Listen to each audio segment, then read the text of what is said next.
We back. Stand Houston hip hop in the late 90s. Houston wasn't getting the mainstream look. New York had its shine. Los Angeles had its shine. The South was starting to bubble with Atlanta leading the charge. But Houston had something the South got entirely something to its own. say. Screwed Up Click, DJ You Scoop. talking about? The culture of slowing music down, leaning, and letting the bass ride. This was a city that moved at its own pace and made no apologies for it. Now, Little Troy was a Houston artist and independent hustler who understood the world better than most. He wasn't waiting on a major label to validate him. He built his own label, Shortstop Records, and he operated like a man who understood that ownership mattered, long before that became a mainstream conversation in hip hop.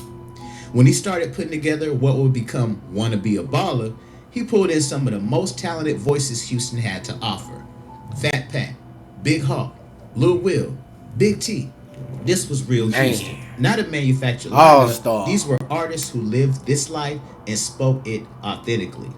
Now here's where the story takes a turn that almost nobody saw coming.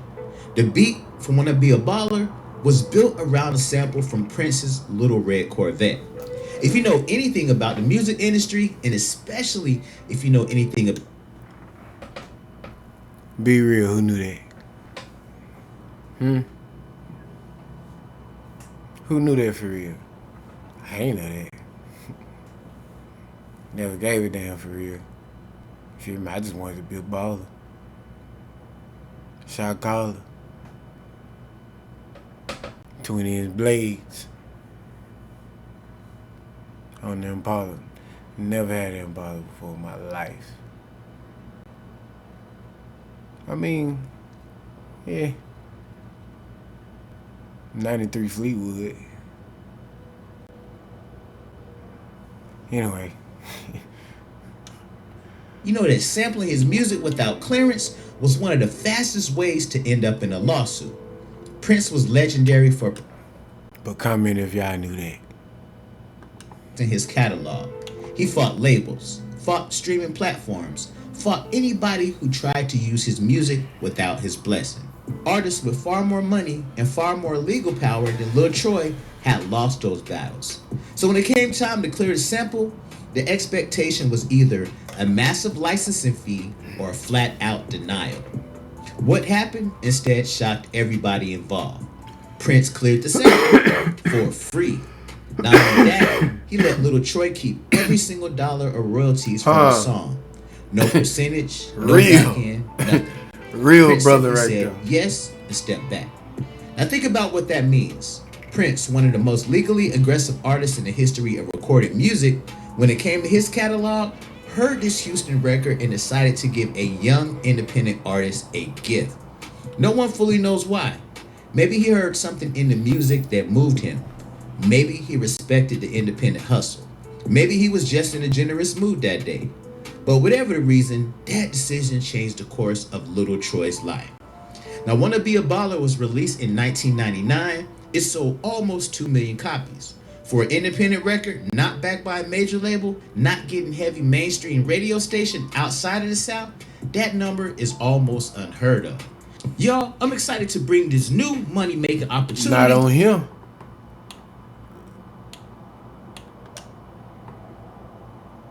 Now, it should have been the beginning of a long era of success for everyone involved. Instead, what followed was something nobody could have written or would have wanted to. Fat Pat never got to see the song come out. Patrick Owens, Fat Pat, was one of Houston's most beloved voices. His delivery was effortless. His charisma, undeniable. He was the kind of artist that made you feel like he was talking directly to you, telling you something real. His verse on Wanna Be a Baller is one of the most memorable on the entire record. In February of 1998, before the song was even released, Fat Pat was murdered. He was 28 years old. Now, Houston lost one of his brightest lights before the world had the chance to fully understand what they had in him. His verse on Wanna Be a Baller became something bittersweet, a monument to what could have been, a reminder that we were hearing a man who was already gone. Now, the song came out the following year, and Fat Pat's presence on it hit different because of that reality. Every time someone heard his voice, they heard a ghost. Fat Pat had a brother. You may know him as Big Hawk, John Edwards Hawkins Jr., Big Hawk. Carried his brother's legacy with him every day. He was also a talented rapper in his own right, a member of the Screwed Up Clique family, a man who represented Houston at every turn. Now, after losing Fat Pat, Big Hawk kept going. He honored his brother through the music, through the culture, through showing up. In May 2006, Big Hawk was shot and killed in Houston. He was 36 years old. Two brothers, both gone to gun violence, both connected to one of the most iconic songs in Southern hip hop history. The Hawkins family paid a price that no family should ever have to pay. Now, Little Will was another voice on Wanna Be a Baller, another Houston artist who contributed to the magic of that record. Little Will died in a car accident. He was gone before his time. Another thread connecting back to that same song, that same record, that same moment in Houston history. And then there was Big T. Big T was yet another artist featured on the track, part of the fabric of what made that record work. In 2018, Big T died of a heart attack. 4 artists, 4 deaths. Fat Pat murdered in 1998 before the song even dropped. Big Hawk shot and killed in 2006. Little Will, a car accident in 2016. And Big T, a heart attack in 2018. Now, when you lay it out like that, it stops feeling like coincidence. It starts feeling like something else entirely. Lil Troy has talked about this publicly. He compared the situation to Final Destination. And if you know that movie, you understand what he means.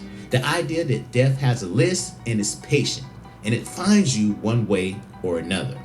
Because Lil Troy himself has been spared, in 2021, Little Troy was on Interstate 10 in Houston when his truck caught fire. A truck fire on one of the busiest highways in Texas. Now, he survived, and then in 2024, Little Troy suffered a massive heart attack. He survived that too.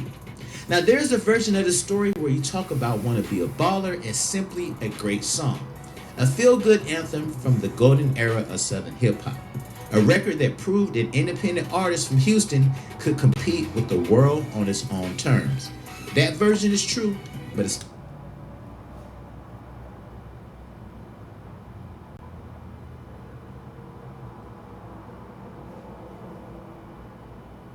That shit giving me goosebumps.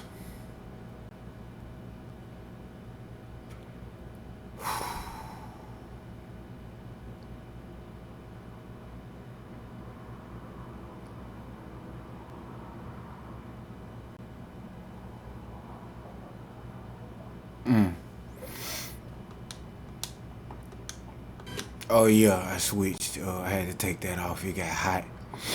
I was coughing. I almost died. Y'all might have seen a little bit of it. The power of editing, baby. The whole story is one of generosity and tragedy living side by side. Prince, a musical giant who had every reason to say no, opening a door for a young artist that changed his life. And then the universe seemingly taking back everything it gave, piece by piece, year by year, person by person. Now, the whole story is Fat Pat's voice living forever on a record he never got to see released. Big Hawk carrying his brother's memory and then joining him. Little Will, Big T, gone. The whole story is Little Troy still standing, having survived fire and a heart attack and the grief of watching the people he made music with disappear from the world, and comparing it all to a horror movie because that's the only frame of reference that even comes close to making sense of it. There's something about great music that outlives the people who make it. Wanna Be a Baller will be played at cookouts and in cars and at parties for generations. People who weren't born when it came out will know every word. That's the power of what Little Troy and those artists created. But now you know Look at Buddy, he don't pay nobody. Every time you hear it, Jay you're Prince. hearing men who are gone. You're hearing the generosity of a musical legend who gave something he didn't have to give. You hear And it was cursed. That's what it was. that never gets fully told.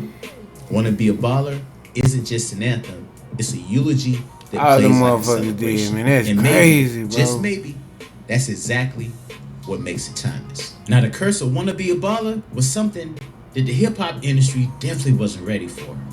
Why did Prince give this away for free? Why did He ain't give it away for artist free. on the song pass away? Obviously. That's definitely a mystery that will forever go unexplained. So guys, let me know. Everybody gone in that song song? except the Y'all make sure y'all don't motherfucker forget to like, who comment, on and the subscribe song. on the videos. Share these videos and our people.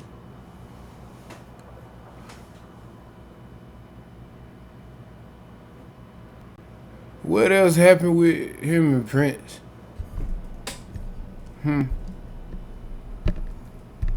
That's what I want to know. What else happened with him and Prince?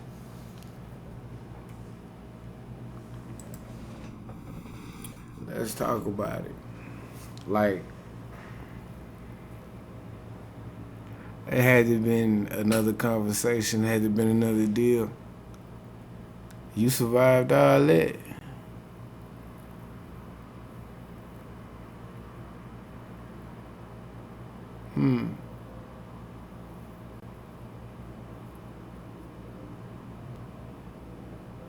What did Prince give you the power to do at that moment?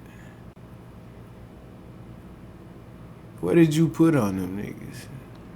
And he's still alive.